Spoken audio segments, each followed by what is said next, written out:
Welcome everyone to the Yoga Conversations podcast, where we meet with yogis, meditation, and wellness practitioners who help us dissect this mystic space and make it accessible for all our listeners. Today, we have a special return guest who's Simon Bogue Olivier.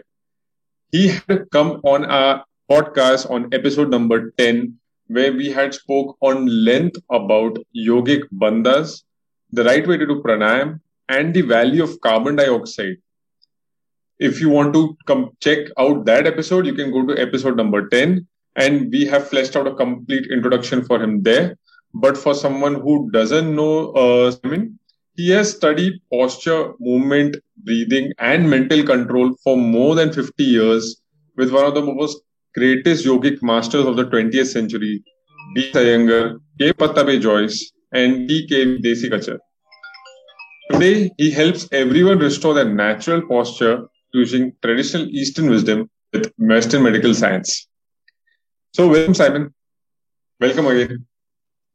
It is such a pleasure to be here with you again. Thank you very much for inviting me, Haresh, and it's wonderful to be here with your listeners as well again.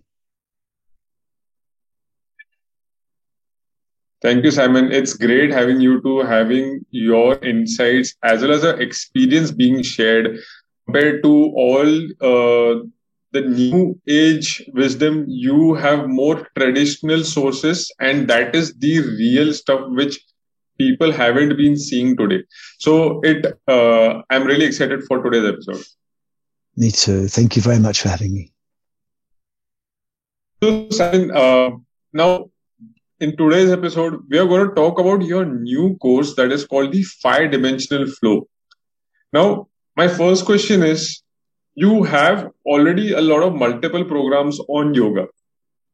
But along with this, you felt the need to start this program, that is the 5-Dimensional Flow program. First of all, what is this program and why did you feel a need to start this program? Okay. This program for me, in traditional terms, as you would think about it in, say, India, is to me yoga. It's my expression of yoga.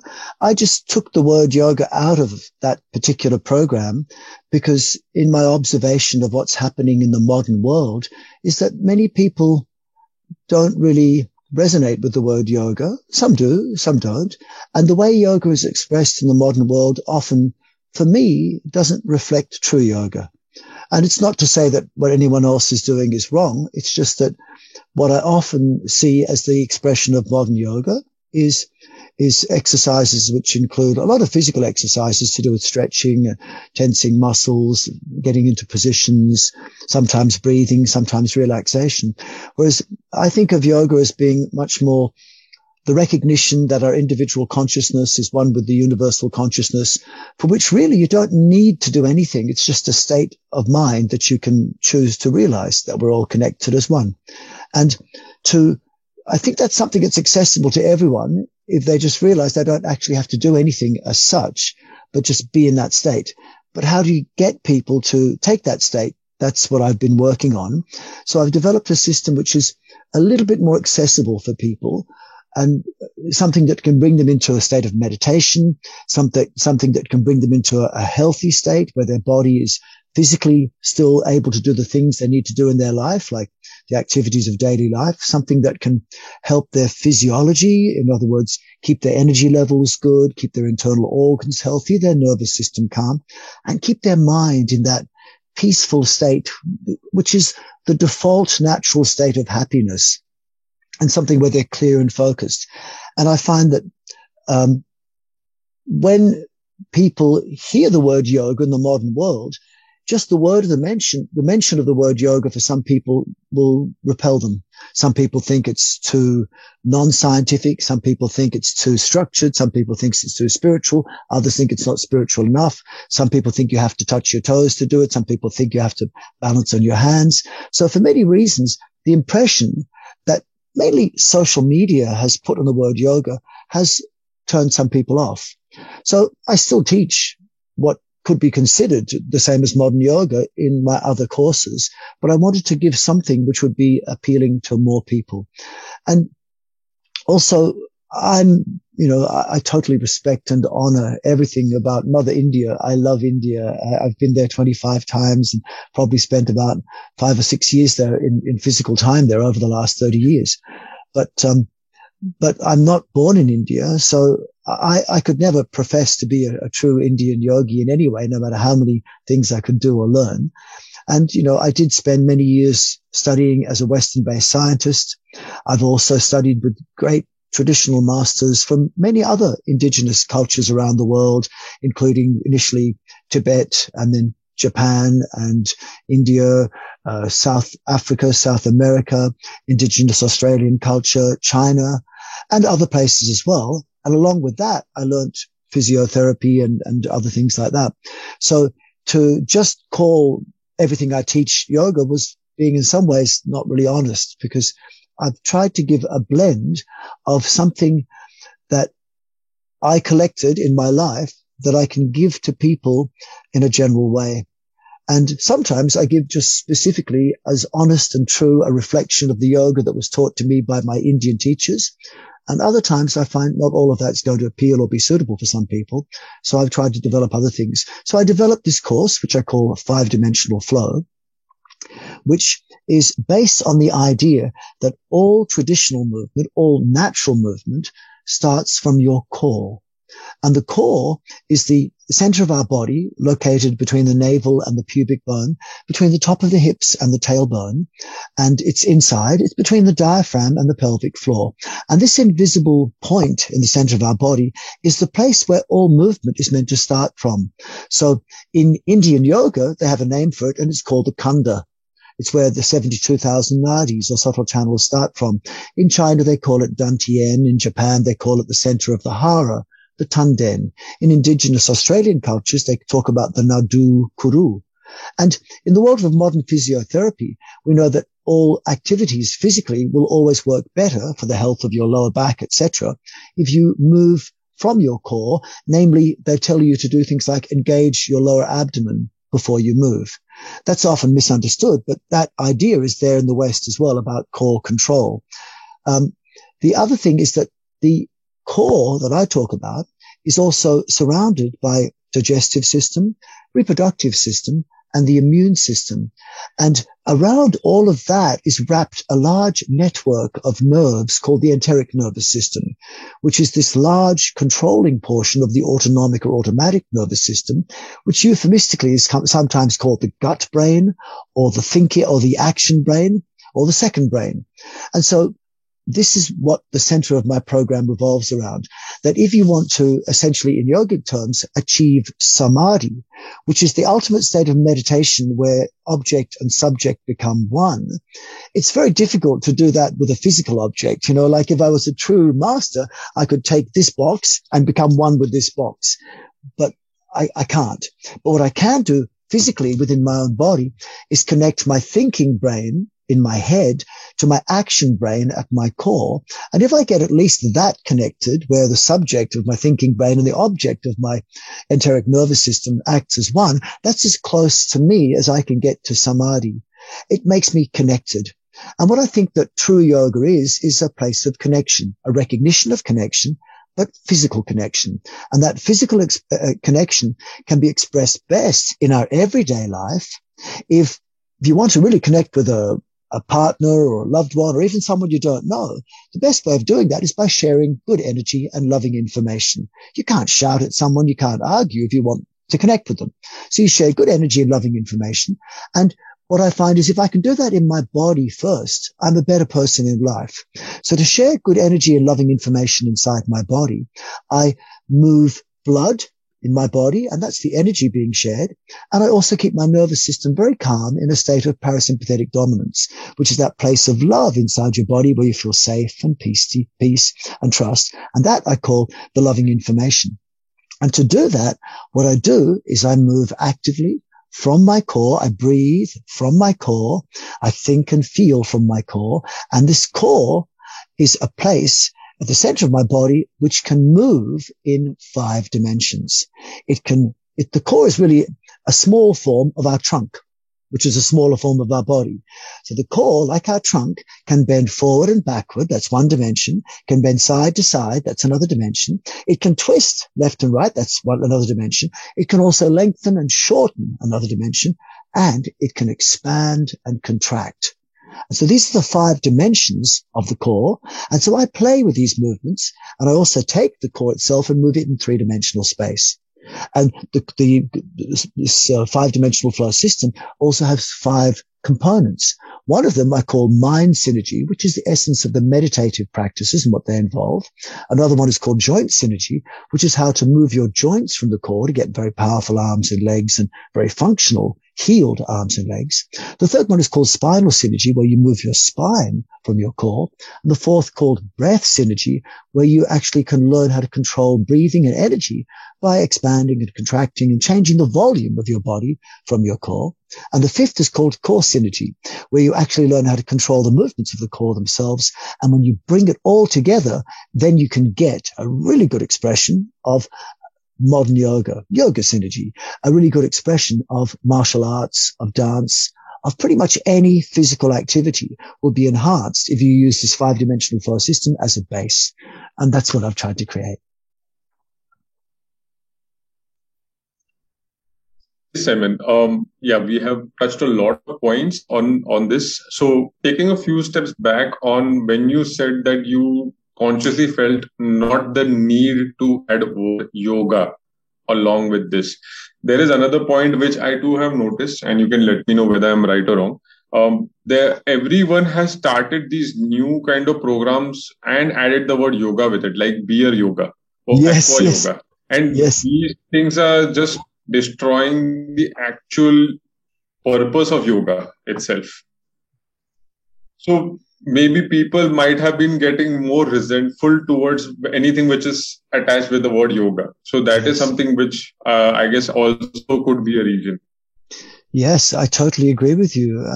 To me, I can understand why many people might use the word yoga because it's a beautiful word. But if it becomes attached to too many funny things, then it can also put a bunch of other people off who otherwise might benefit from it. And for a long time, I was reluctant to take the word yoga out of some of the things that I'm teaching because I thought it would dishonor my many great Indian teachers. But like I said before, I have had other influences, and not everything I teach comes from my Indian teachers. So I thought that was one reason. And like I said, many people are put off by the way perhaps the market has reacted to yoga and the way the social media system and the media market and the advertising monopoly has taken over yoga in a very consumerism way in some ways, which is a shame. So that can put people off. And the other thing about it also is that modern yoga, unfortunately, is taught 95 to 98% by people who only have 200 hours of real training, 1 month of training. And, the yogi masters that I've had in India and the other ones of similar traditional systems I've had from around the world have had decades of training. Like a true master in Japan is considered to be someone who's done 50 years of training, not someone who's done 200 hours, and even in modern universities today, if you want to become a physiotherapist, it takes 4 years. Become a psychologist, it takes, 4 years. Want to become a doctor, it takes 6 to 10 years. But really, a yoga master should be someone who really is a doctor, physiotherapist, psychologist, all in one. Not to mention the mastery of yogic philosophy and yogic disciplines. That's not going to take 200 hours. That takes decades. And so to hand over the world of yoga to mostly people who've done 200 hours often online, that to me is shameful because it's going to you lose the credibility of something which is a great ancient science. I don't think I'm not a yoga master. I'm just someone who's been learning and practicing for, a long time now, but I'm not a master, not compared to the people that I've known in my life by any means, So that's part of why I did what I did. That's true. TTC 200-hour courses have become a very common thing, especially in cities like Rishikesh or a few cities in Kerala.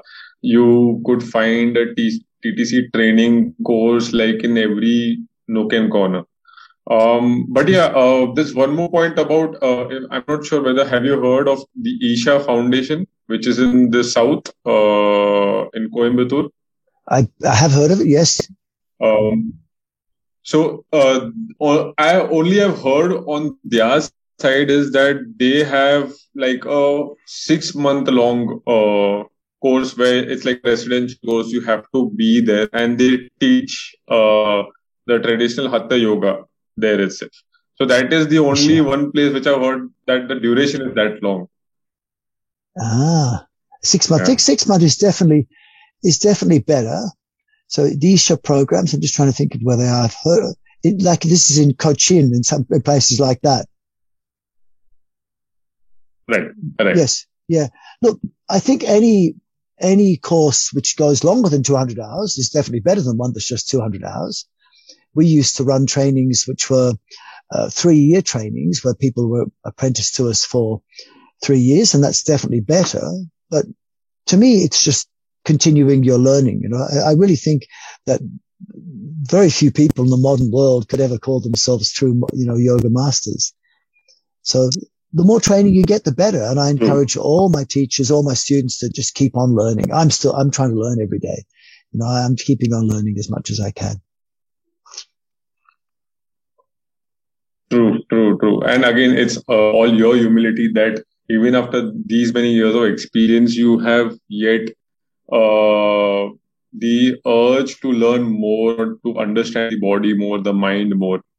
So, Simon, about about the five-dimensional flow, you have mentioned a lot things which have been connected to the core, and yes, you have very well explained what you mean by core. Now, if you let's say if you meet a student, how would you explain them that okay, these are the movements, and wouldn't they feel that okay, this is something very similar to other styles, let's say like qigong or any other styles? Then how do you explain that? What is the purpose of the five-dimensional flow? It depends on the student. It really depends on who I'm talking to. Because if I'm talking to primarily a yoga-based audience who has been already practicing modern yoga or modern meditation, I'll try and come at it from their perspective. If I'm talking to a science-based people, I'll come at it from their perspective.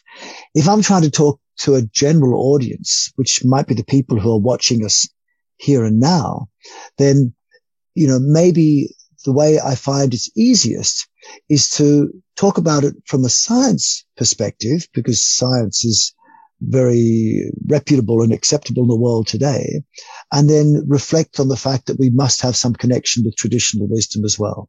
So then I'll say, look, if you want perfect health, because what we want in our life is to be healthy within ourselves and useful in society.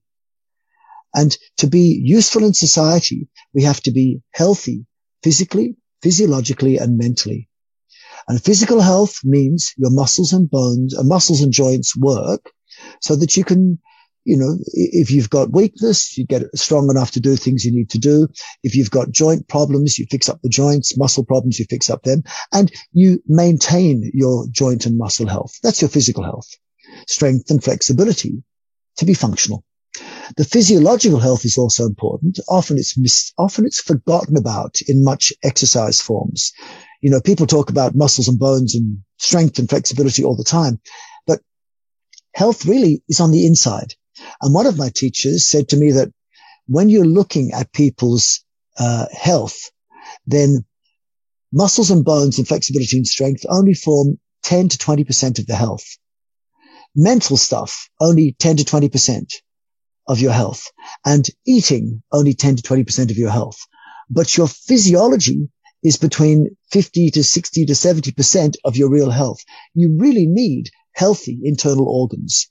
And when I say internal organs, I'm talking about not just digestive system, immune system, reproductive system, which are very important, but predominantly you need a healthy cardiovascular system and a healthy nervous system. And often you hear in the world of modern exercise that cardio is really important. But cardio is an abbreviation. And it's funny because I'm living in Australia. I love Australia.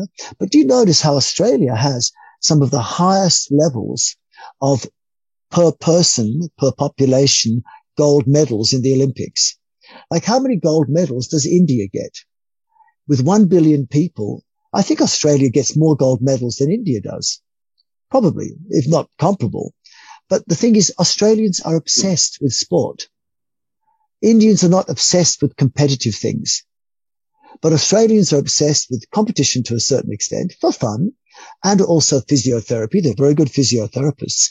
And Australian physiotherapy and health and sports culture has spread through the world. But Australians don't speak English. We speak Australian. And so Australians don't barbecue their food. They go to a barbie. Australians don't eat biscuits. They eat bickies. We abbreviate every word. So we don't do cardiovascular exercise for health. We do cardio. And this word cardio has gone around the world. That everyone talks about doing cardio. You need health, you need cardio. Cardiovascular is a word, the whole word, that relates to our cardiovascular system, where the word cardio relates to the heart and the vascular relates to the blood vessels. Now, in India, it's well known that a healthy person, or the yogi, in fact, or the super yogi, will count their life not by the number of years they live, but by the number of beats their heart makes. So in the traditional world, not just India, but all over the traditional world, it's well known that a healthy person keeps heart rate very low, and that's how they live very long. And of course, in the West, it's known intuitively, but what we're often telling people is you've got to get your heart rate up, you've got to breathe more, you've got to get your heart beating a bit. But actually, healthy people run very fast and hardly have their heart beating at all. And they're called fit because of that. Whereas unhealthy, sick people walk very slowly up some stairs going boom, boom, boom, boom, boom, and then breathing a lot. Breathing more and make your heart rate go faster is an expression of ill health. Doing more things than keeping heart rate and minute ventilation breathing less, that's an expression of health. So part of my program and part of what I'm teaching people is how to do more functional, more physical things in their life while keeping heart rate and breathing very minimal, yet nevertheless improving blood flow and improving energy levels. But when you breathe less and your heart beats less as well, your nervous system is a lot calmer. See, often what happens is when people exercise, their heart rate increases, their breath increases, and along with the sensations of tension and stretch, which are associated with that type of exercise, especially in the world of yoga, tension and stretch and increased heart rate and increased breathing all stimulate the flight or fight response, that part of the sympathetic nervous system, that place that we call the place of flight, fight, fear, and freeze response, where at that time, all the energy is going to running away or fighting a potential perceived enemy. Of course, usually there's no enemy, but the subconscious mind thinks there is. So it puts all its energy into fighting or running away from the perceived foe. And in doing this, it has to turn off all non-essential functions. And non-essential functions include things like digesting food, healing from the common cold, flu, or healing an injury. The immune system turns off, digestive system turns off, and also the reproductive system turns off. So you don't need to worry about hormones. We'll do them later. You don't need to worry about regenerating cells. We can do that later. Let's just run away or fight our enemy. So at times of sympathetic dominance, the flight or fight response turns on when you feel stretch or tension or increased heart rate, increased breathing. You've got no ability to heal from wounds, to digest food, to reproduce cells, and your dominant subconscious emotions will be fear, anger, aggression, lack of safety, lack of trust. This does not sound like yoga to me. So yoga to me is a place where energy is flowing very easily, blood is flowing very easily, which means that our fingertips should feel as warm as our armpits, as our heart. Then you know you've got what we could call Asteya. Asteya is this yama, this first stage of Ashtanga Yoga, which I translate as opposite of stealing. So some people say Asteya means non-stealing, whereas to me, in Sanskrit means opposite of. So opposite of stealing is giving. So if you give generously inside your body, then your fingers should have the same amount of blood as your heart in terms of, blood per unit volume. And that's when you're healthy. But a person who exercises and has heart rate beating fast and has their fingers and toes cold at the end of the practice, that's not yoga inside the body. That's disharmony. That's imbalance. That's some cells getting lots of blood and other cells getting nothing. It's not fair. So what we want is yama and niyama inside our body, where every cell of the body starts to get a balanced share of the energy. And Mr. Iyengar, who I learned from for many years from Pune in India, he would say to us as a group that yoga is when every cell of the body sings the song of the soul. When there is equalness, when there is connection. How do you connect best? Share good energy and loving information with the people around you. How do you connect within yourself? Share good energy and loving information in your body by making blood flow without the heart racing and by making the nervous system dominant in this state of rest, rejuvenation, relaxation, regeneration, that state which is called parasympathetic dominance, opposite of flight or fight. And that place is the place where your body's immune system works well, your digestive system works well, your reproductive system works well, and the subconscious emotions will be peace, harmony, love, a sense of safety, a sense of trust of your environment, and of course the people around you. It promotes love. And that's the feeling I want to encourage in people, because that's going to help them with their health, their happiness, and their longevity, and make them more useful members of society, to feel inclusive and to actually be able to feel useful in life. That's what I'm trying to share. Yeah, you touched a very good point about raising the heart rate as a common point, which has been practiced a lot in the West due to the word cardio. I guess it's a lot of influence also which has come into due to the lot of big advertisements from sports companies or as well as movies, where the projection is to pump up everything within your body to achieve a specific goal. And I guess that is the wrong way to do things. Yeah, I believe it's a reflection of incorrect science which is now proven to be a little bit wrong. Like, for example, Darwinian evolutionary theory talked a lot about the survival of the fittest. And it's this idea that went into politics, that really it's okay for one country to invade another country, as was done in the 16th, 17th, 18th, 19th centuries, and the 20th century as well. And even in the 21st century, it seems, countries can invade other countries. It's okay because the survival of the fittest is there. And if one country is stronger, of course they can invade something else. This is part of nature. But really, we've realized that Darwinian theory, which was never proven as law, is actually quite flawed, and that nature doesn't work so much out of survival of the fittest. Nature works more in terms of cooperation. It's a symbiotic thing. Everything cooperates. And that's actually what we should be doing in our lives as a world and what we should be doing within our bodies. And when you have this flight or fight, survival of the fittest mentality, then it can actually cause disharmony in the world. And it's nice to have a friendly Olympic Games.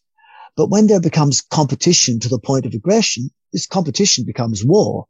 And a lot of people treat modern exercise, which is almost synonymous with yoga in the modern world. It's very similar to exercise often.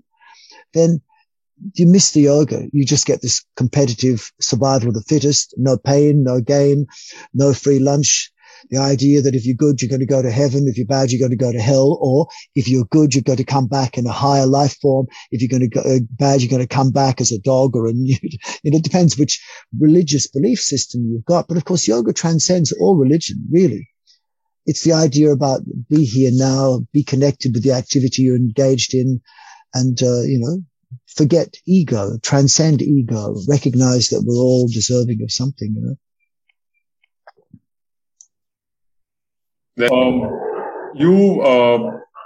You mentioned these good points on cardio, as well as how then we can achieve the state of yoga. Now, the problem with the general public is whenever we tell them about yoga, or let's say we tell them about meditation, they have this standard image of if you want to meditate, you have to sit in a lotus posture. Whereas you, in your course, you do say that it's not necessary that you have to be in that lotus posture. Meditation could be in any form. It could be stand, could be moving too. So can you share more insight on that? Yes. I think that the words yoga and meditation are the same word.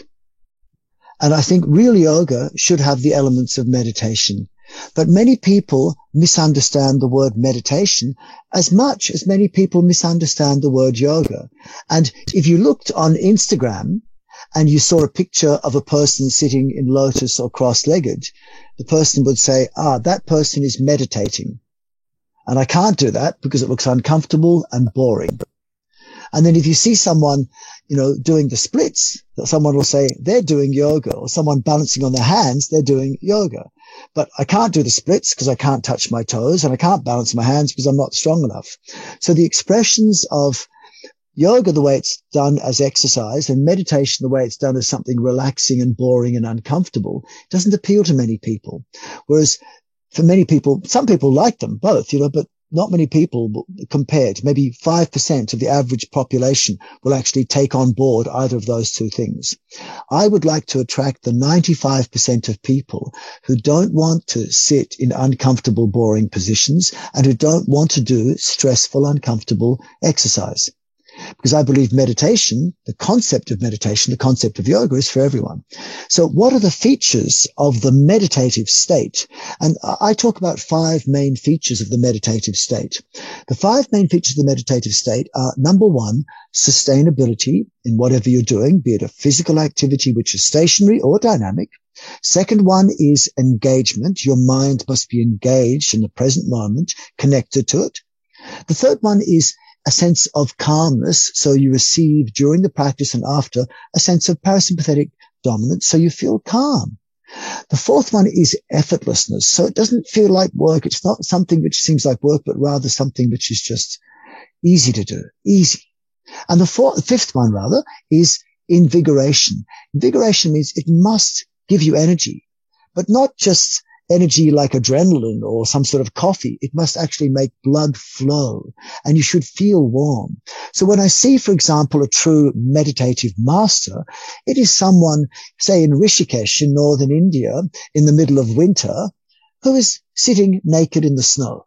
And if you see someone sitting in lotus posture or siddhasana naked in the snow, and you go, they're meditating, you go, that looks very difficult because they've got no clothes on and they're warm.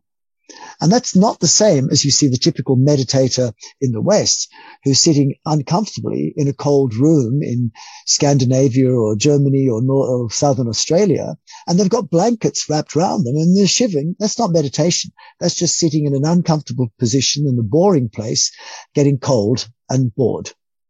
What we want is to have blood flow. What we want is to do something which is sustainable, meaning it needs to be able to be done for at least 10 to 15 minutes, say, minimum, but ideally up to many hours. So you can't meditate in every activity because some activities are not sustainable. Like I wouldn't recommend to meditate while doing chin-ups because you have to stop after 10 for most people. You could meditate in chin-ups if you could do 1,000. You can't meditate doing push-ups because most people can only do 10 or 20, or elite athletes might do 100, but still it's limiting. So you want an activity which is sustainable. And in the yogic text, they talk about something which you can do for, say, 3 hours. Then the second thing is engaging. And engaging means it must be something which gives you enough interest that you actually want to do it. It's exciting, but not so much stuff that it makes you stressed. And then it must be something which gives you a sense of peaceful relaxation, but not so easy that it becomes boring. So you have to find a place. For everyone, it's a bit different. Something which is exciting enough, but not stressful. Something which is calming, but not boring. But for many people, there's a very narrow range. If you excite them a little bit, they get stressed. If you calm them a bit, they get bored. And those are the hardest ones to work with. But generally, people do have a range where they can just be excited a bit, but not stressed, calmed a bit, but not bored. And that's the range where you can work in. And that place mentally is also a place where you have coherent synchronous brainwave patterns, and the default network of the brain shuts down. The default network of the brain is the place where we have a lot of time traveling and a lot of ego. So they actually discovered this recently in the last 10 years when they started doing studies on psychedelic drugs, which were studied in the 1960s. Then they stopped the studies until about 10 years ago. And at Johns Hopkins University over the last 10 years, they've probably tested 1,000 people on strong psychedelic drugs. And they found that most people said, even after 3 years, this was one of the most life-changing experiences they've ever had. Many said they'd never do it again, just once was enough. But they said that this was an incredible experience for them. But what they did in the last 10 years, which they couldn't do in the 1960s, was they examined people's brain waves, people's brain state, which part of the brain was active during this psychedelic experience, which people said changed their lives for the better. And they noticed that people's default network was shut down. And the default network is that network that you enter when you're doing something like, say, going to wait for a bus. And you know the bus is going to come, but you don't know, is it going to come in 30 seconds or 30 minutes? So you can't start reading a book or doing something else. You have to be a little bit paying attention in case the bus comes. But your mind starts to drift off. It drifts off to what you were doing yesterday, what you're going to do tomorrow. It's your time traveling center. That switches off on psychedelic drugs. And then also what switches off on psychedelic drugs is your ego center. Whereas normally waiting for a bus, you might start to go, gee, what's my relationship like with my partner, how am I going with my boss at work? How about my kids? What's the relationship with that? And so a lot of time our default network tells us about the relationships we have with people and the differences. But when you're on psychedelic drugs, then the default network switches off. So you have no ego, no sense of separation with others, only connectedness, no time traveling, no sense of past or future. When you're on psychedelic drugs, according to the studies at Johns Hopkins University, there is only you in the here and now connected to everything else around you. And this is partly why people after, many years will say that was one of the most profound experiences of my life. Well, the people at Johns Hopkins University who studied these psychedelics over the last 10 years said, we have never seen brainwave patterns like this in any other group, except for people who do profound and proficient meditation. So meditation really is scientifically then to be proven to be something where you get rid of your ego, get rid of time traveling, and actually enter a place mentally where you're totally connected with the activity you're doing in the here and now.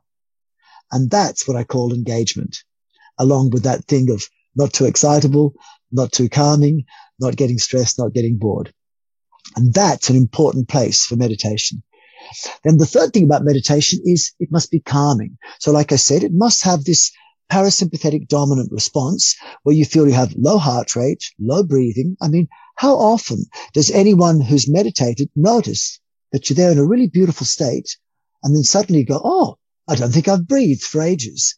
Well, that moment where you haven't breathed for a while, that was the closest to meditation that people get. And actually, the more you breathe, the less meditative you are. So we want this very calm state. No sense of tension or stretch or discomfort. You're not meditating if you're in a lotus position going, oh, my knees, my back. Oh, I can't wait to get out of this posture. No, that's not meditation. That's just doing terribly uncomfortable things and dangerous things for your knees, back and hips. So I saw a beautiful picture last night of Shivananda, whose, I think it was 100th year birthday anniversary or something yesterday or the day before. And Shivananda was a great yogi, Indian yogi, but as he sat there in this black and white photograph, he's sitting on a chair. And, as you get older, it's difficult to sit cross-legged or lotus so you sit whichever position is comfortable. And a chair is the one that most people find comfortable as they get older. But I think I sit enough on chairs as it is. Especially in the last year and a half where we've been locked down a lot and not traveling as much, I do way too much chair. So as soon as I want to do some meditation, I get off my chair and I'll do either static meditation standing or in various different postures, or I'll do dynamic meditation where I'm moving in a very effortless way. and I meditate in dynamic ways. I don't need to sit. Even sitting cross-legged or lotus, it's too similar to sitting on a chair for me to be of benefits. And I think most people are the same. Then the final two things are, for meditation, you need effortlessness. So it mustn't feel like it's hard work either physically in terms of muscles and joints, or physiologically in terms of expenditure of energy, or mentally. If an activity is too hard to do, like you have to do too many things at once, it becomes stressful. So it must feel easy, effortless. And the fifth thing is it must move blood. Perhaps I can talk about this more, but what you really want in a meditative state is to be like the Tibetan yogi, someone who can sit naked in the snow, someone who can walk outside in winter with only a t-shirt on, and someone says, "Aren't you cold?" And you go, "No, I've got good circulation." But your heart's not racing. And the opposite of someone who exercises hard, finishes a cardio workout, their heart's been racing and they're sweating a lot, but they come out and their fingers and toes are cold. Good circulation is what we want. That's what I call invigoration. So meditation for me, 5 things: sustainability, engagement, calming, effortless, and invigoration. Gives you energy, makes blood flow while keeping you calm. That's a very well way of putting meditation out. And again, the purpose of all these 5 aspects are to dissolving the I, and to not seeing yourself as anything. You could just see yourself as trillions of cells rather than seeing as a person. Yes. In fact, I was going to say, in fact, as a molecular biologist, because before I became a physiotherapist, I was a molecular biologist. I worked with genetic engineering, taking human cells, culturing them in vitro. And what was always noticeable was if you take one of your human cells and you put it in a dish, or you take a bunch of your cells, put them in a dish and separate them, every cell of the body starts acting like it's got a mind of its own. And this is like what Iyengar said. This is like the consciousness in every cell. The word, in Swedish, there is a word, which, forgive my pronunciation, anyone who speaks Swedish, they call it själ. And själ is the same word they use for both cell and soul. So in other words, the soul is in every cell. Our consciousness is in every cell. And although we have this perception that we are one consciousness, I'm the Simon consciousness, you're the Haresh consciousness, in fact, we are group consciousnesses. We are the sum consciousness group of 50 trillion cells for me and 50 trillion cells for you. The same way when you see a swarm of bees or a school of fish all acting as one, they all move in the same way. How are they doing this? They're all thinking as one. They're all acting as one. And so in a way, perfect health as a human being is someone whose 50 trillion cells is all working as one, in harmony, sharing good energy and loving information in themselves, within themselves. That's very well said. It does make sense, especially someone who has practicing a lot of meditation, they can definitely experience and vouch for it. Yeah. Yep. So, Simon, now moving on to few questions, and this is for specifically all our student listeners who, let's say, are wondering to get into yoga. How can one student find a yoga teacher? Means, what should they look for? The number one thing I think you need to look for when finding any teacher is a sense of connection. And Desikachar once said this to me. Desikachar is the son of Krishnamacharya, who was also the teacher of B.K.S. Iyengar and Patabi Joyce and Indira Devi. A wonderful, amazing person who I never met in person, but I met his main students. His son, Desikachar, said one time to myself and a group of other people, he said, "What is the definition of yoga? What is the purpose of yoga?" And he asked everyone, and everyone was silent, and no one would, and he pointed at me and he said, "You, what's the purpose of yoga?" And I said, oh, to realize that our individual consciousness is one with the universal consciousness. And he goes, no. And I went, oh, okay, fine. And he asked a few other people. And at the end, he said, in his books, the most important purpose of yoga is the connection between guru and shishya, between teacher and student. That relationship, the way the knowledge is passed, is the most important thing about yoga. Because without that, you don't get any yoga. And really, how does a teacher communicate with a student? It's the same way that a parent should communicate with a child. It's the same way that a mother should connect with her child. And of course, the mother always thinks that that child is part of herself. The mothers in this world are bliss. You know, my highest teacher is my mum. You know, so all of us have mothers. Some we knew more than others, but that mother that we had or have felt us living and growing inside her. And she felt us as one. And even when we came out of our mothers, the mother still thinks of us as connected. And so how does she treat us? The mother, at least for a while, will treat their baby by sharing their good energy and their loving information.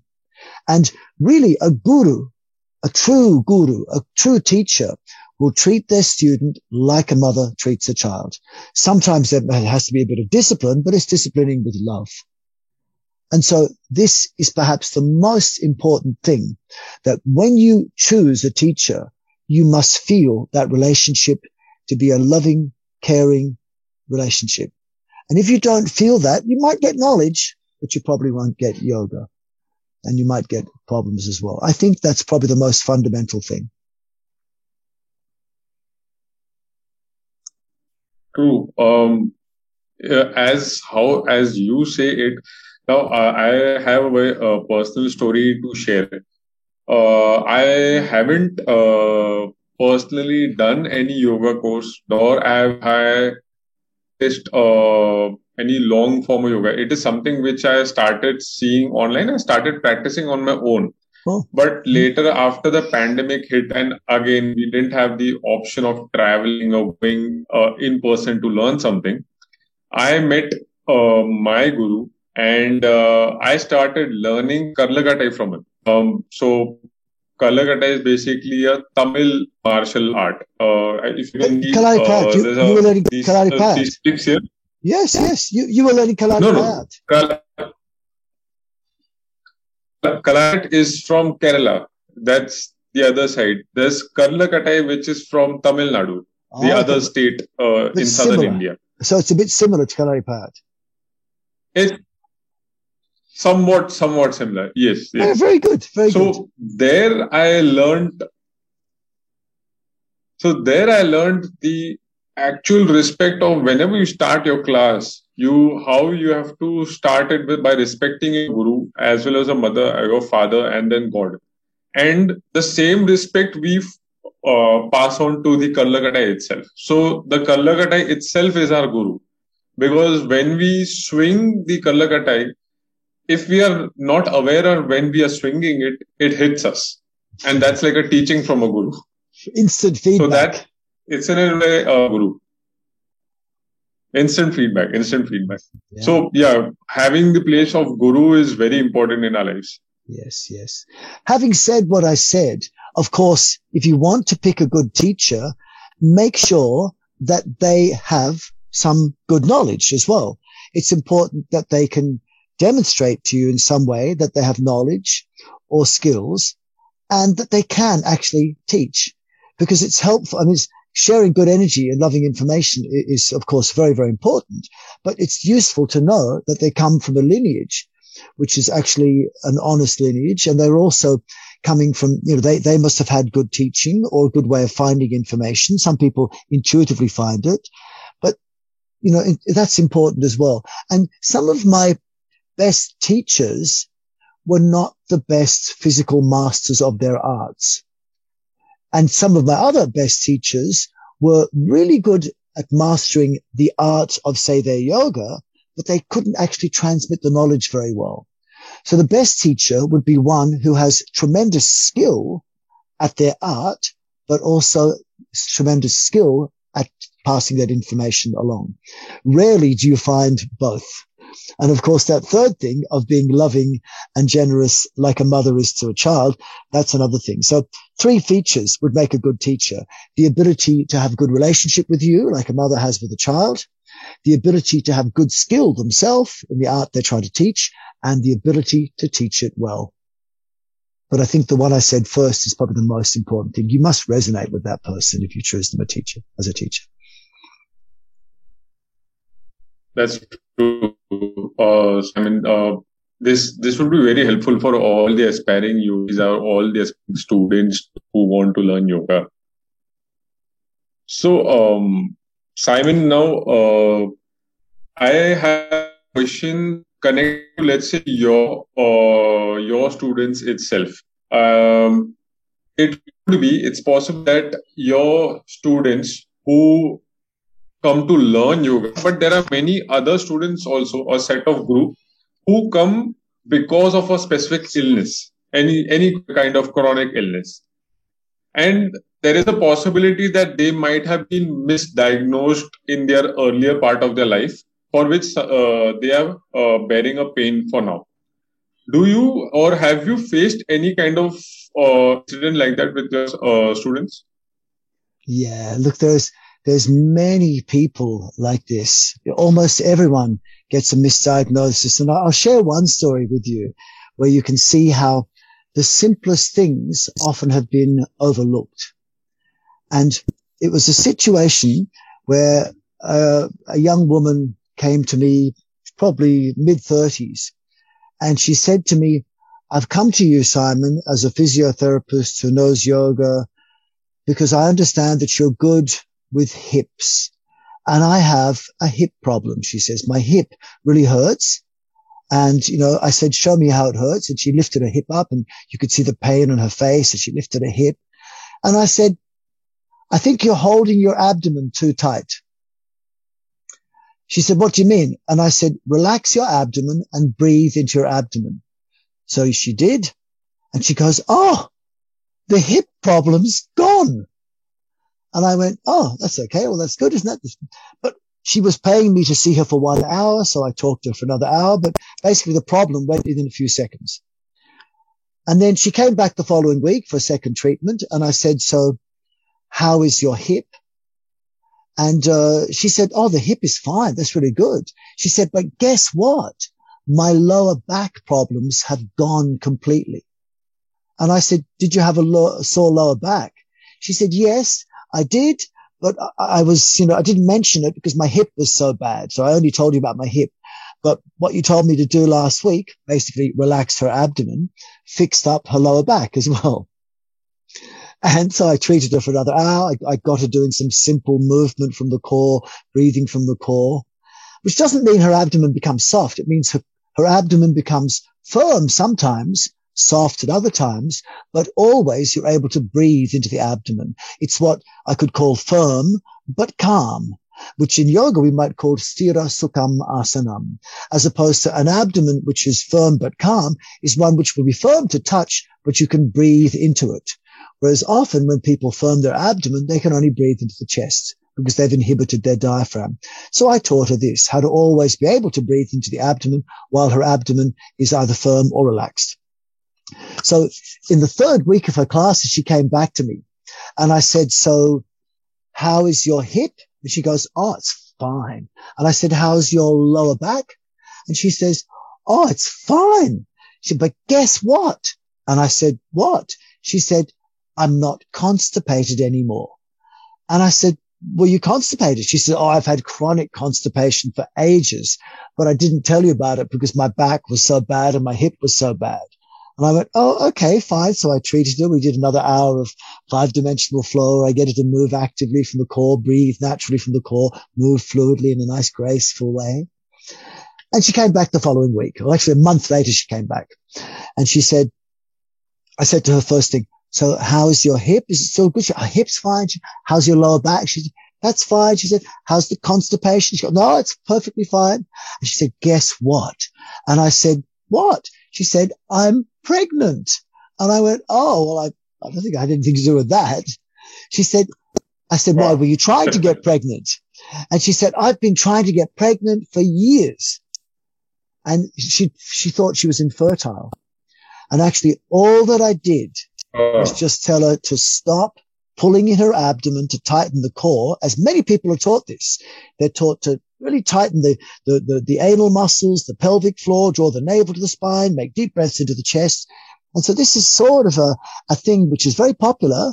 It's taught in many classes of yoga and exercise and fitness, but it causes so many problems. So she was misdiagnosed as having a hip problem, a lower back problem, a digestive problem, and a reproductive system disorder. Was all she really had was the mental condition of thinking that it was important to draw her navel to the spine and take deep breaths into the chest. And this just caused her nervous system to shut down. Her internal organs turned off of digestion, reproduction, and it caused a locking of the spine, which meant that no longer was her spine able to move. So it became very, very tense and compressed, causing back pain. And because the spine wasn't moving, all the stress went to her hips. So then the hips became overtense and caused pain. But really, all of those things were a red herring. And the real problem was she was just thinking that it looked better and it was better for her function if she tightened the pelvic floor, pulled the navel in toward the spine and locked her exhalation muscles to the abdomen and only breathed deeply into the chest and basically overtensed, overbreathed and locked her neutral spine with her shoulders back and down. And that was the big mistake. I saw it as soon as I saw her, and all I had to say to fix all of it was just relax. Especially relax and breathe naturally into the abdomen and move actively from the core. That's a lot of cases are like that.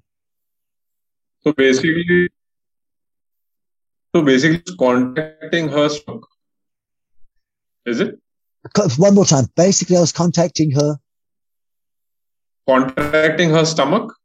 She was, contracting the abdomen and pulling her abdomen inwards, primarily using the muscles of forced abdominal exhalation. Like you've heard the expression, many people get told they should draw their navel in toward their spine. And sometimes this notion in the yoga world is associated with Mula Bandha and Uddiyana Bandha.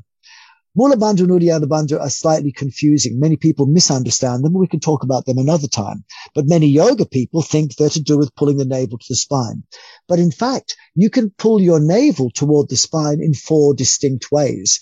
One is using the exhalation muscles, which are anatomically called the muscles of forced abdominal exhalation, namely the internal and external abdominal oblique muscles.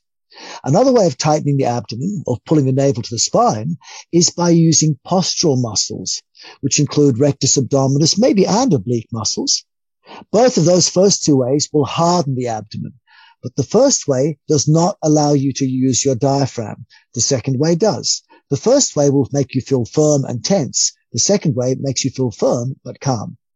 The third way of drawing the navel to the spine is using transversus abdominis, which are these muscles, which are a band-like set of muscles going from the pubic bone to the ribs. They go all around the trunk, and a person with control can control either the lower abdomen or the upper abdomen, and you can basically move the abdomen in a wave-like fashion. Babies can do it. So, someone able to do this, like myself, you can pull your lower abdomen in while the upper abdomen stays out, or bring the upper abdomen in while the lower abdomen stays out. It's this fine lateral control, circular lateral control. And when you use those muscles, you can pull the navel to the spine and still breathe naturally and feel very calm. And this is true core control. Then the other way of drawing the navel to the spine is simply by expanding the chest, which is like the expansive Uddiyana Bandha in yoga, where when the chest expands, it actually sucks the abdomen in and up. And that way we'll be leaving a very soft abdomen. It keeps the body quite weak, but it does have benefits. All of them have purpose in your body. It's just that, the purpose of the last one will be to help improve blood flow. It'll help release lower back pressure, but it won't give you strength and it won't protect your lower back if you try and do a bending back position. But all those 4 different ways of drawing the navel to the spine can be appropriate at certain times. There's no wrong or right anything. But if you only ever pull the navel to the spine using the muscles of forced abdominal exhalation, you will cause the spine to become immobile and compressed, which will increase back pain. You will cause an inhibition of the movement of your internal organs, which will cause abdominal organ tension. Plus, you will inhibit the ability for the diaphragm to work, which will mean then all the breath will go to the chest. It makes the trunk very weak and the nervous system automatically enter a state of flight or fight. And then, of course, you automatically turn off immune, digestive, reproductive functions. So that first way of doing it is the way that most people, at least 2/3 of people, if you tell them either draw the navel to the spine or tighten your abdomen, 2/3 of people will do it in the worst possible way. So the simple thing, if you want easy health, is if you are doing the activities of daily life, do not try and pull the navel to the spine. Just relax your abdomen like a baby does, where you see the baby's belly hangs out a bit. That's natural. And you see many women in India will walk around with a relaxed abdomen. It's women in the West, the ones you see on the covers of magazine, who are pulling their navel to the spine. It's not a natural thing to do. But at certain times, as a physiotherapist, for example, if someone tells me, I've got to pick up a heavy weight, how should I do it? And I'll say, well, come really close to the object, squat down, face it, tighten your abdomen however you can, pick it up, stand in the air, turn your whole body, put it back down, then relax your abdomen. Because if you're doing something potentially dangerous for your back, it's better to lock the abdomen. Doesn't matter whether you can breathe or not, provided you're only doing it for 1 minute. But you don't walk around all day like that. In other words, if you're doing something safe, relax your abdomen. If you're doing something dangerous, then potentially it is a threatening situation, then tighten your abdomen. But with time and practice, you can learn to control your abdomen in any way. You can learn to move your internal organs. You can learn how to control the abdominal muscles to be either, like, for example, a simple one that I do, as you lean back, I can tighten the front of the abdomen, but leave the sides relaxed. When I bend sideways, I can tighten one side and release the other side. Or I can pull the lower part in, leave the upper part out. And by variously tightening different parts of your abdomen, as opposed to just locking it, the abdominal region acts like a pump. The same way the heart is a pump, I can turn my abdomen into a pump and use it to push blood from one side of the body to another in a gentle way that keeps heart rate very low, but blood circulates. And I'm moving the blood from my core, from the region between Manipura and Swadhisthana chakra, rather than right up in Anahata chakra, which strains the heart. Simon, the patient who had come to you to visit you, was she like, if you see her for the first time, looking healthy, or is that she was obese or had some condition? She was a beautiful young lady in her early 30s. You see, a lot of people look good on the outside, especially if they're only, between 20 and 40 years old. But the internal organs will make them age fast if the internal organs are not functioning. So to look at her, she looked slim and healthy, attractive, and she was fairly strong up until the point where her hips started to hurt, her back started to hurt, and she wasn't able to digest food properly and was infertile. But the look was good. But if that person was left to remain like that for another 10 years, then you'd notice age on them. And one of the first signs of age is you see people who even still maybe look fit on the outside, but as you get close and you see them at a close range, you see their skin looks more like leather. Their skin is tight and leathery. Whereas what we really want for long health and health is you see a person in their 80s or 90s and you touch their skin and it's like a baby skin. It's soft and mobile, not wrinkly, hard and leather-like. So better to be a slightly less fit person with a soft skin than a healthy looking person from a distance with hard. And the skin's our biggest organ. Okay. True. But isn't it like that the patient which you just mentioned about in her early 30s, she looks good, doesn't look unhealthy, But then she must have gone into this long path of misdiagnosis with her constipation issues as well as the infertility, which could have led her to do a lot of things which weren't required at all. Yes, it's almost certainly. Yeah. But primarily the number one thing that she was probably doing was maybe listening to the mainstream media notions and the notions that are often taught in many modern exercise classes and many modern yoga classes, such as the following instructions. These are instructions which are not wrong, but I think are overdone in modern exercise and modern yoga. Pull up the kneecaps, fold forward at the hips, draw your navel to the spine, engage your abdomen, draw the shoulders back and down, expand your chest, deep breath into the chest, deep breath out to the abdomen, pull your shoulders down and back. All of these things are not wrong, but when they're overdone and people think they are the only instructions, you'll end up getting knee pain, hip pain, back pain, shoulder pain, neck pain, internal organ dysfunction, and stress. That's what happens with an overdoing of those instructions. And that's, I think, what she had done and many people are doing in the world today. Yeah. Again, just the entire list which just Simon said, this could go as a disclaimer that these things could be followed only during the class, not the entire 24-hour period. Yes. And even then, not just in the class, because if you do all of those things in your class for, say, a 1 hour practice a day, it wouldn't be good. So what we want is every time, if, for example, you spend a minute with your shoulders back and down, you should also spend some time with your shoulders forward and up. If you lift up the chest and expand the front of the chest for a period, you must expand the back of the upper back as well. If you bend backward, you must bend forward. But many people are only bending backward and they actually squash their back and never bending forward. What we want is always equalness, balance. This balance we call in yoga satya. Satya is not honesty. Satya, to me, is more balance. The same way that you run an honest business where you exchange equal goods for services, a right amount of money for a right amount of product. That's balance. That's called running an honest business. So I believe Satya is that sort of honesty. Satya is not about, honestly, I have to tell you that, those glasses you're wearing, make your nose look much bigger. You don't want to tell people things like this, Imagine seeing a person who's slightly overweight and going, look, I have to be honest, you're quite fat. It's not nice to be honest sometimes. Better to say nice things. But really, I don't think Satya is about only speaking the truth in your head. It's about action which is balanced. So Satya in your yoga practice means tighten the front of your thighs by pulling up your kneecaps, but better also tighten the back of your thighs. When you're stretching your body, don't just stretch the back of the legs, lengthen the front as well. When you're lengthening your spine, don't just open the front of the chest, open the back of the upper back as well. When you pull your shoulders back and down, also bring your shoulders forward and up.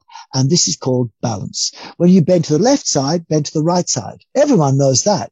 You wouldn't finish a twist on the right side and not do the left. You have to do both sides. But a lot of this symmetry is missing in things like the abdomen and the chest and the shoulders and the hips. Don't just fold forward at the hips, fold backward at the hips. I mean, we fold forward at our hips every day sitting on chairs for 15 hours sometimes. So doesn't that make sense if you're doing a yoga practice? Why would you want to fold forward at the hips more? Don't you do that 14 hours a day? So it's about balance. And so make your practice something which is balanced within itself, but also takes into account the asymmetry of your everyday life and balance that as well. And I think on a physical level, that's really, really important.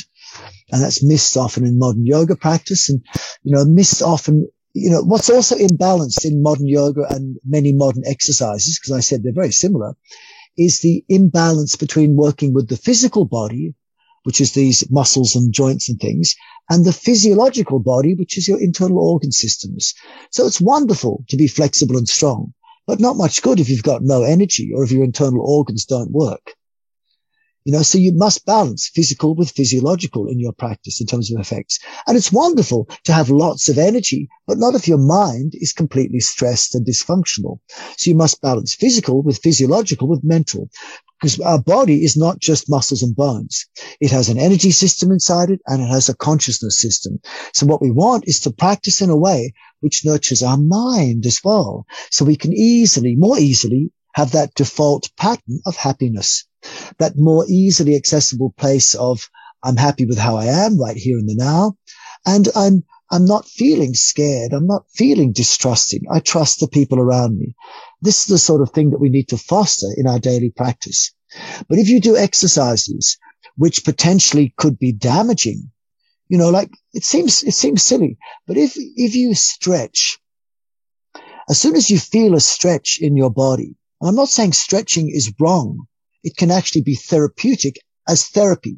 If you've got a really tight joint and you can't move your shoulder properly, stretch it out. But if you repeatedly stretch all day long, what your body is experiencing is a loss of freedom. Because doing martial arts, that if you lock your elbow and someone grabs your elbow, they can dislocate your elbow. If you lock your knee and fully straighten it, someone can dislocate your knee. You're better off with a slightly bent elbow or knee. Any stretch will have the same effect. As soon as you limit the end of range of motion and you feel stretch, you're losing freedom. And once you lose freedom, you could be damaged. Also, when you feel stretch, it's the step before pain, which is the step before injury. So if all your practice is on the edge of pain or injury, you think you're actually not in a safe place. But if you move in a way where you never feel stretch or tension, you feel safe internally. And this means then that your mind feels safe as well. We need balance in our body. And balance in our body means mental balance as well. And our mind is affected by energy systems and also by our physical systems. So how we think can control how we feel, but often it's the other way around. How our body feels will start to make our mind feel a certain way. The advanced practitioner will make their mind generate the environment. But often our mental state is influenced by the environment that we have around us. And the biggest influence on our mental state is the environment we create inside our own body by the way we choose to hold our posture and with the way we choose to move. And that's often, and we're victims of that by what the media tells us we should be walking and moving like. Can I add to that actually? Can I add to that? Yes, I mean, sure. Yep. Yeah, I was going to say, I've talked a bit about posture just then, like what you see in magazines, but also look at the way people walk. When you see traditional people walk, like tribesmen of South Africa, when they're walking, they move a lot in their hips.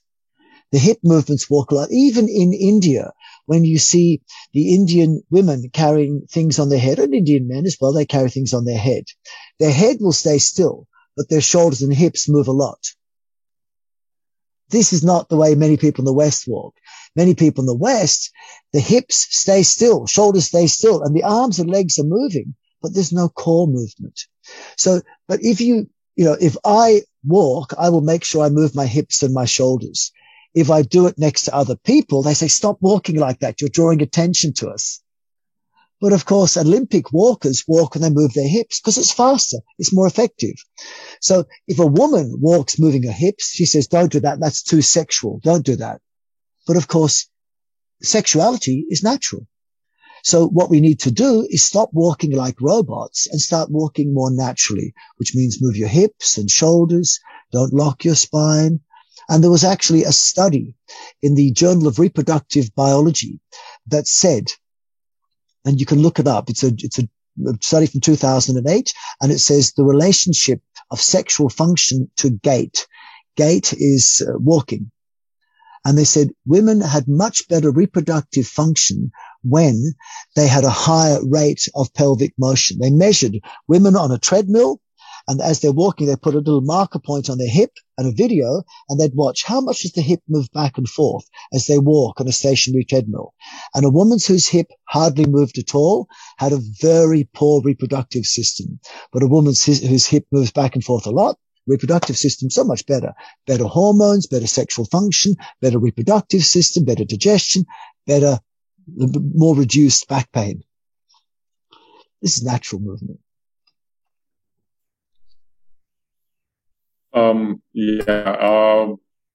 it all depends on how much and how much advertisements or movies have been projected on us to be get programmed by that way. But yeah, it's a very good learning to observe the natives, observe the tribals, and learn from Yes. them on how things should be done. Yeah. Yeah. Um, I had a really carry on. Sorry.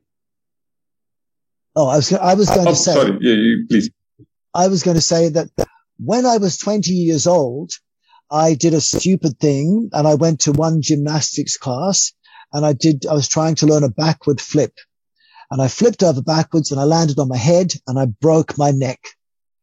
And for the next 5 years, I would walk around like this and it was very painful. Then I went to India. When I was 25 years old, I came to India and I fixed my neck because in India, everyone moves their neck. It's really good to move your neck. So I thank India for fixing my neck. Most people are locking their body, necks and spines and shoulders and hips. So better, keep moving. In physiotherapy, we have the axiom. Exercise is optional, but movement is essential. Keep moving. Get off the chairs.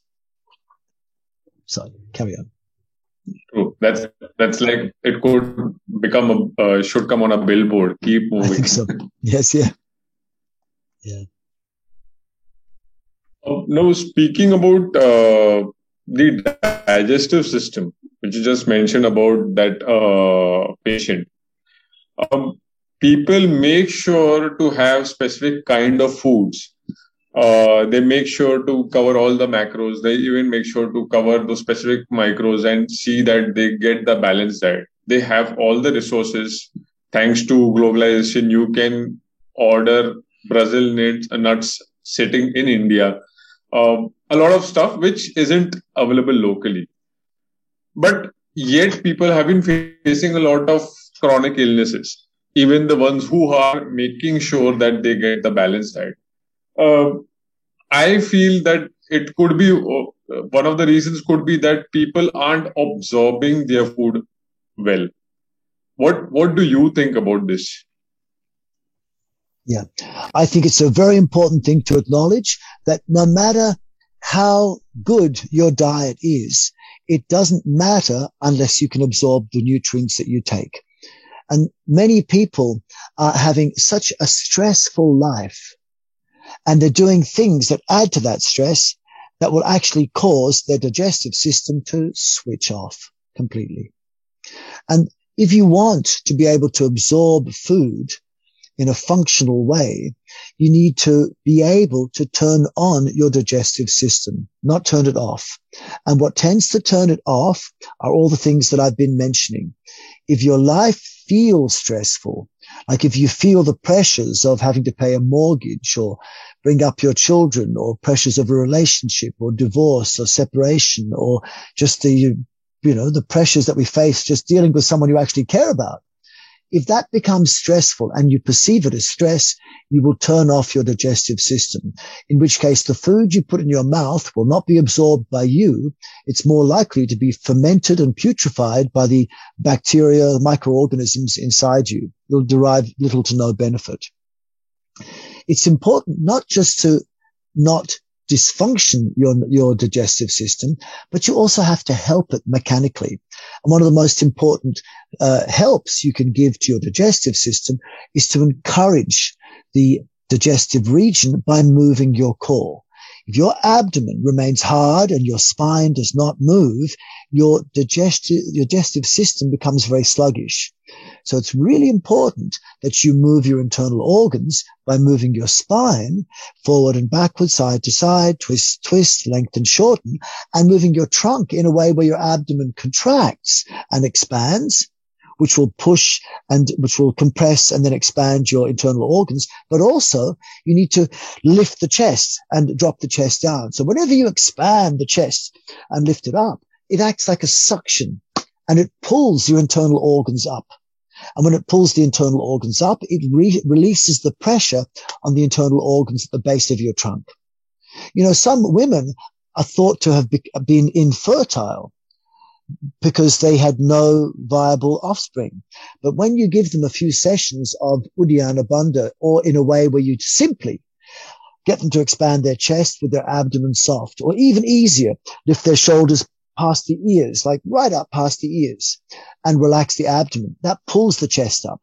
And when people pull the chest up with their abdomen soft, it has a vacuum-like suction pressure, which will draw the internal organs upwards. And especially for women who sometimes appear infertile, it pulls the pressure away from their fallopian tubes. So then the egg is able to leave the ovary and come through the fallopian tube into the uterus. Someone who's got incontinence can also be assisted by this if they're inappropriately holding their bladder too much or releasing urine, or constipated. If you make them expand their chest with their abdomen soft, that will release the pressure on the internal organs. So being able to move your trunk is essential for digestive health. This is important. Being able to breathe properly is important. And the best way to breathe is to inhale from the abdomen. And as the abdomen breathes, or when we feel the breath in the abdomen, the diaphragm moves downwards. And when the diaphragm moves downwards, it presses on your digestive system. It massages it. Diaphragm comes up. On the exhale, it releases it. But if you're always holding your abdomen firm and only breathing in the chest, the abdomen never gets physical massage from breathing. And by only breathing in the chest, you are actually telling your nervous system to turn off digestion and making your nervous system enter into a stressful state of flight or fight. And then to make the whole thing worse, chest breathing and most people's obsession with breathing, the more they breathe, the more hungry they get. Every time you breathe more than normal, it usually stimulates appetite. But at the same time, you are turning off your digestive ability.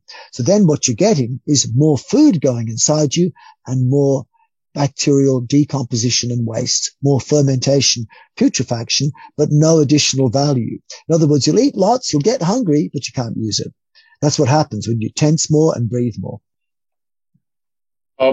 So again, what you said, that to expand your chest, and this is for all of us. I know that listeners, they'll have to go to the YouTube site to just observe what Simon is saying or showing, is that to just raise or just inhale, right?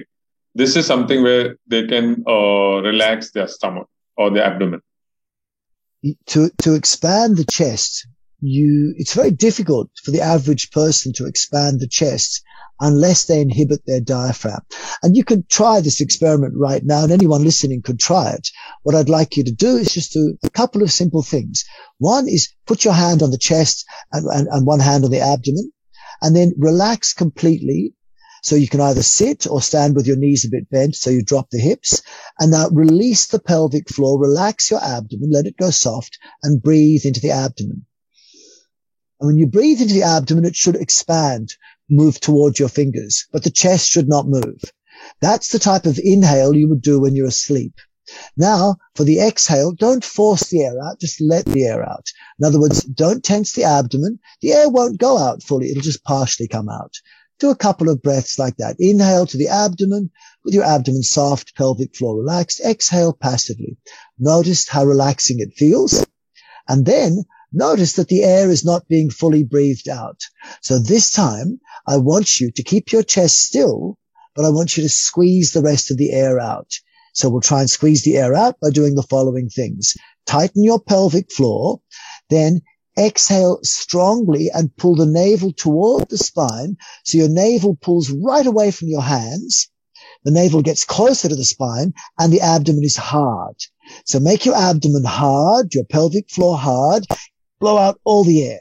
Now keep the abdomen hard and in and try and breathe into your abdomen. And what happens is it generally makes you feel stressed and you start to breathe in the chest, or the abdomen puffs out, or you can't breathe. Most people will feel that. Okay. So now we don't want that. We don't want to feel like that. But now what I want you to do is what many people think they can do, what many people teach and practice in classes. I want you to breathe into the chest. So hand on the tummy, hand on the chest, and now take a deep breath into the chest, make the chest expand. And almost everyone can make the chest expand when you breathe in the chest, because it's what people get used to doing. Okay, now let the chest drop down and go, well, obviously, we don't want to breathe in the chest if it makes us stressed. So you better relax first. So what I'll ask you to do now is to relax the pelvic floor, relax the abdomen in the way that we know we felt more relaxed before. So let the pelvic floor go soft in the same way as if you're about to go to the toilet, but not. And then drop the hips, let the belly hang out like a baby's belly, like a soft, relaxed Buddha belly. I always say Buddha wasn't fat. Buddha was relaxed. So relax your belly like a Buddha belly, like a baby belly. Let the pelvic floor relax. Keep the abdomen relaxed. Now try and breathe into the chest. And if you keep your abdomen relaxed and expanded and try and breathe in the chest, notice it's a lot harder to breathe in the chest for most people, except for the experienced. So now you can do it better than most people, but most people, they do that. They'll hardly breathe at all in the chest. So now do something else. Tighten your pelvic floor, draw the navel to the spine. Then with your pelvic floor tight, your navel draw to the spine. Now breathe in the chest. Try breathe in the chest with your abdomen tight, pelvic floor tight, and the chest expands magnificently and easily for most people. So what does that show? It shows that for most people, the only way they can breathe in the chest is by doing the very thing that 2 minutes ago we showed made us feel stressed. For most people, chest breathing is stressful, uncomfortable breathing that causes a locking of the spine and weakness. But with time and practice, you can learn to breathe in the chest while keeping your abdomen relaxed. But that's not something that's learned overnight. You have to learn it. Now, the simplest way you can learn it is by lifting the shoulders up past the ears. So we can try this for a moment. So what I'd like you to try is take your shoulders right up past the ears. So lift your arms up if you can, or if you can't take the arms up, just lift the shoulders up. Go arms as high as you can so there's no gap between the armpits and the ears. And then relax your abdomen, drop the hips, let the pelvic floor relax. Now breathe in the chest. And notice the chest expands quite easily even though the abdomen is relaxed. Now compare that, pull the shoulders down, keep the arms up, but pull the shoulders down, which is what many people teach. Now with the shoulders down, relax the abdomen and try and breathe in the chest. And again, it's quite difficult to breathe in the chest. But once more, if you lift the shoulders right up high again, take the shoulders up high again, and then relax the abdomen, relax the pelvic floor. Now breathe in the chest, and the chest expands easier.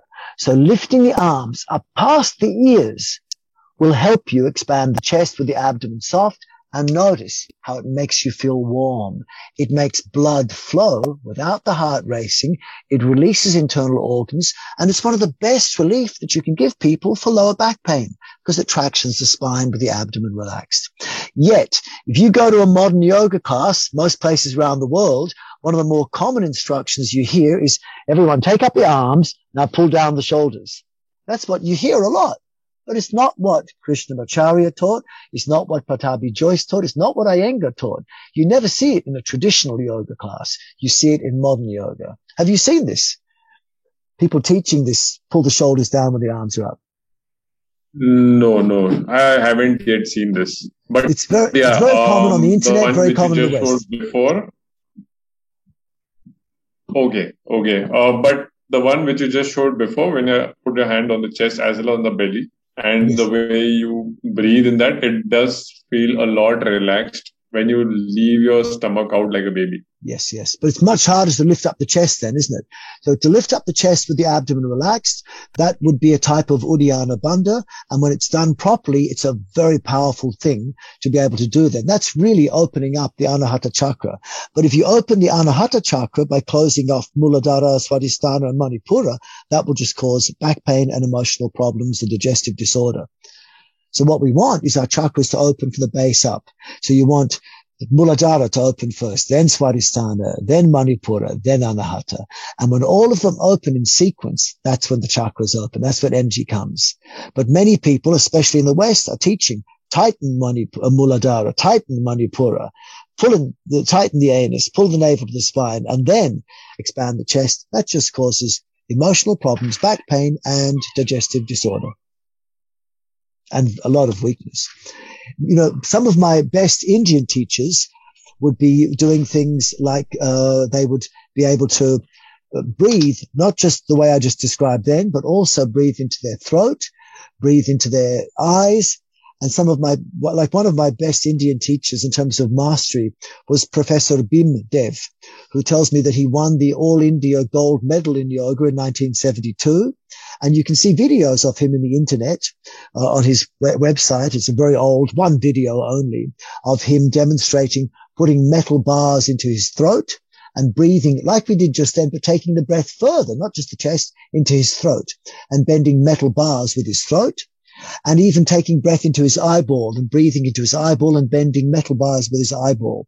So his breath is able to fill from the Muladhara, Svadhisthana, Manipura, from the pelvic floor, the abdomen and the chest, into Anahata in the chest, and then into the Vishuddhi in the throat, then right into his Ajna chakra. And then take prana, as in pressure, right up into his head without damage. He can have someone run over him with a steamroller and just do kumbhaka breath retention. This is control of prana in a way you don't see in most modern people. Wow. Wow. Can you just tell what is the name again of the teacher? His name is Professor. Show notes. Yes, Professor Bhim Dev. And he's a very, very beautiful man. Okay. And he will always talk about the yoga as being to do with the relation to God. He's a beautiful man, really very, very special. And he taught me a lot back in the early 1980s when I met him, and he would do incredible things like lie on a bed of nails and have a concrete block put on top of him, and then we'd smash open the concrete block as demonstrations of pranic power. He could stop his heart beating. He could, bend iron bars with his hands, grab two cars and pull them from side to side while they tried to drive in opposite directions. Truly a yogic strong man, but also a beautiful philosopher and spiritual man. Very, very wonderful. Perfect. We'll definitely make sure to link Professor Bhim Dev's YouTube video if we do find, and we will make sure to have it in the show notes. That'd be great. No, Simon, yeah. Now, this is something which has been disturbing, which we have observed even in India, and it has been common in West for quite some time, that there are a lot of young people getting cardiac arrest. Now, what are the reasons for this happening, and how can one prevent this? Well, I believe that, again, it stems to the same problems that I've been discussing the whole time today, in that people are overtaxing the nervous system. They're actually retarding blood flow with overtension, overstretching, overbreathing, overthinking often, or thinking just stressful thoughts, and overeating.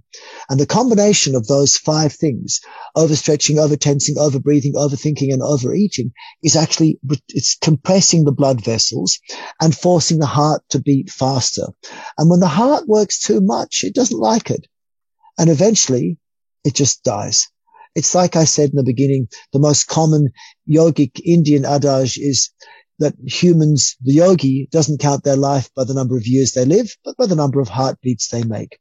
And so if you overtax the heart, it eventually hypertrophies and dies and stops working.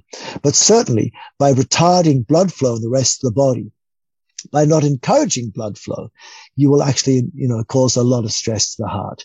So the two most important things to do in terms of communicating good energy and loving information inside the body are stop blocking the flow of good energy and loving information and encourage the flow of good energy and loving information. So what blocks good energy and loving information in the form of blood flow, which contains both energy and information in the form of red blood cells, oxygen carrying, and also hormones and neurotransmitters carrying information. What blocks this is too much tension, too much stretching, too much breathing, too much thinking, too much eating. So my motto to most people is, while you are doing your movement, your posture, your exercise, your yoga, whatever you call it, tense less, stretch less, breathe less, think less, eat less. And then we need to encourage the flow of good energy and loving information. What would that allow? Well, there are 12 different ways to move blood through the body, one of which is the heart. So do the heart less, use the other 11 ways, which I can talk about in another talk perhaps. But the simple summary of moving the blood effectively without using the heart will be 4 things. 1, move actively. 2, move from your core. 3, breathe naturally or breathe from your core. And 4, move fluidly. So in the expanded form of that will be my 5-dimensional flow system. The ability to move actively means when you're coming into a posture, say a yoga posture or an exercise, don't use external forces like gravity, momentum, or one limb pulling another. Use your own muscles. So if you're folding your legs in lotus, don't just take one leg and pull it in. Let the leg come in as much as it can by itself first. Then your own muscles will control strength, flexibility, nervous system, and blood flow. That's move actively. Move from the core, I've described a bit, but it means don't lock your core. Make your core move. Move your trunk. Don't hold a neutral spine. Move your spine. Third one is breathe naturally or breathe from the core. There's no use in a breath which just starts at the chest. It can go to the chest, but must start into your feeling from the diaphragm, from your pelvic floor. And that's breathe naturally or breathe from the core. And the fourth one, move fluidly. Move in a way like a cosmic dance, like the dance of Shiva. It's not back, forth, left, right. It's not up, down only. It's left, right, left, down, up, right.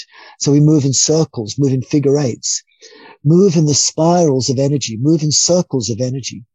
And these are the patterns and shapes we see in the 1,000-petaled lotuses, in the yantras, in the images around the body. But linear movement is energy draining, and it will block blood flow. Circular, dynamic, fluid movement does not. And this is the problem often with stretches where you go left side, right side, come to the end of range of movement. What you want is a movement which doesn't feel like a stretch, but goes through a range which is usually circular, like a dance, like Kathakali, like what you see in the Kalari Payat and the system that you've been learning. It's all smooth, beautiful movement, like the bells and the things that like the club bells that you use. I forget the name of them. Wonderful. Like this. Yes. I can't say it because there's words that are too hard for me.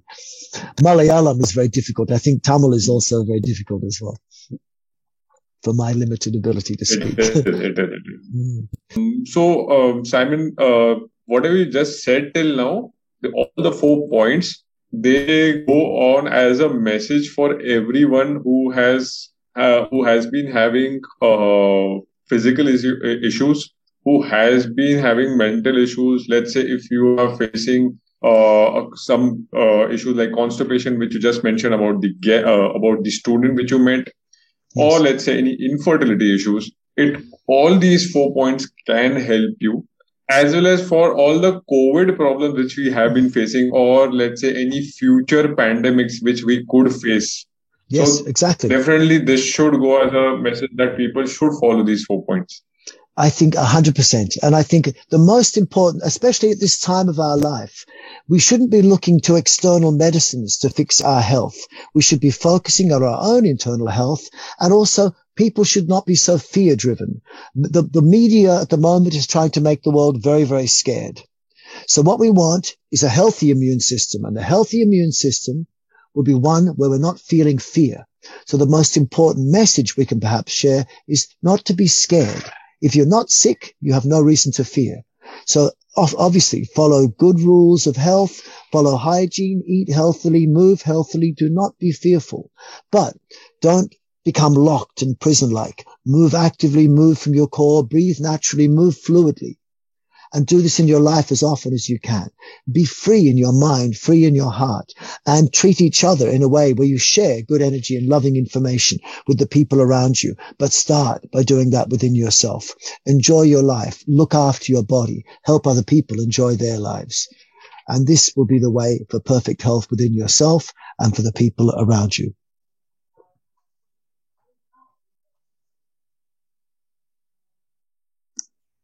Yeah, perfect. As in, this goes on as a perfect message. Thank you, Simon, for once again coming on to the Yoga Conversations podcast. All your learnings and experience are of great value to all our listeners and our viewers. Thank you, Simon. And we'll definitely make sure to add the course link as well as your website link on the show notes. Thank you. I'm happy to add some notes also for you to add as well.